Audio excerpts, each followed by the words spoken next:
Monday, we visited Knoll Farms, where Christy Knoll explained to us how the diversity in their crops leads to greater strength and stability for the farm. Today, we're going to learn a bit about what's going on underground.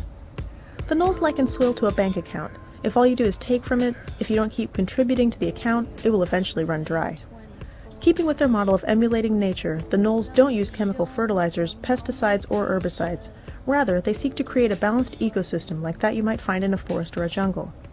Soil is a living organism. That's another really important thing that I don't know if a lot of people think about that or not. Nature recycles nutrients all the time. That's just one of the things that nature does. Things die, they come back as something else. You know, reincarnation is alive and well and living in the soil, if in nowhere else, you know. As the soil improves, your plants improve. And, you know, I mean, basically everything is dependent on dirt. Everything springs from that, and that basically is the focus of this farm. You always have to put more in than you take out. You know, if you don't, you don't get any interest. You know, we try to put back as much as we can so that we're not mining. I consider that a mining operation. You know, it's just constantly it's just taken out, right? And you can't mine the soil and expect to farm in perpetuity. It's not going to happen. I mean, to me that looks like dirt. Like it's just, there's nothing. It is dirt because it's not alive. This is soil. Yeah, exactly. Soil is a living organism, and that's unfortunately not. I bet you wouldn't find a handful of worms out there. And I'm not berating or degrading the farmers who do this, because it's our universities who have taught them this, because they are funded by the companies who sell them the chemicals. Follow the money. Yeah, exactly. The Knolls are constantly finding new ways to enrich the soil quality on their farm, adding natural composts and compost teas, encouraging subsurface life to enrich and oxygenate the soil, and adding minerals and fermented fruits to their irrigation water in a system of Rick's design similar to biodynamics. You guys are avid composters, so you're always putting stuff back in. Well, we're putting minerals in. You know, this is quarter by rock dust. What it is. This is oyster flour, which is oyster shells ground up so finely that they're a flour.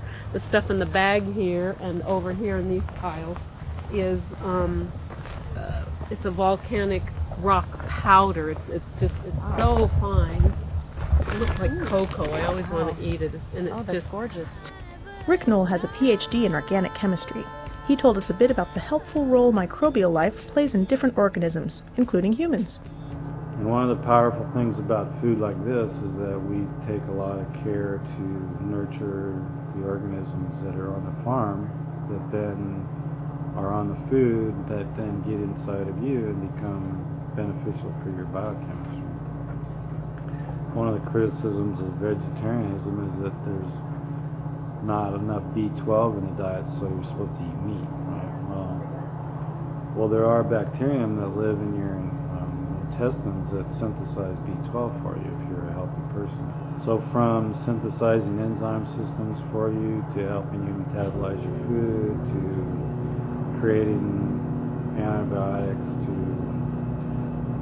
rejuvenating your cells, pretty much all that stuff is mediated by microorganisms.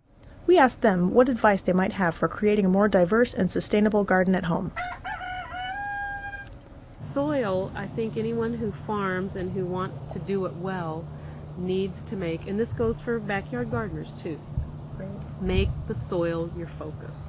If you focus on that, and if you put into the soil what it needs to be happy and healthy, your plants will generally be happy and healthy, and in turn you will be happy and healthy because you'll be eating those plants. The main thing is, what do you like to eat, or what flowers do you like to look at, and start with that. And then, for example, don't grow tomatoes if you don't like tomatoes, just because you think you're going to make money on tomatoes.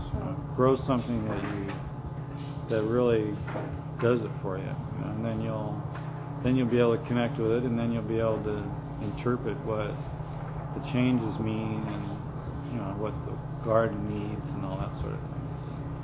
Yeah, it's just about being perceptive and intuitive, and try to be creative. All the attention to soil health is paying off too, in the form of a loyal customer base. Many customers can distinguish Knoll Farms figs, arugula, and rosemary from conventionally farmed equivalents, ourselves included.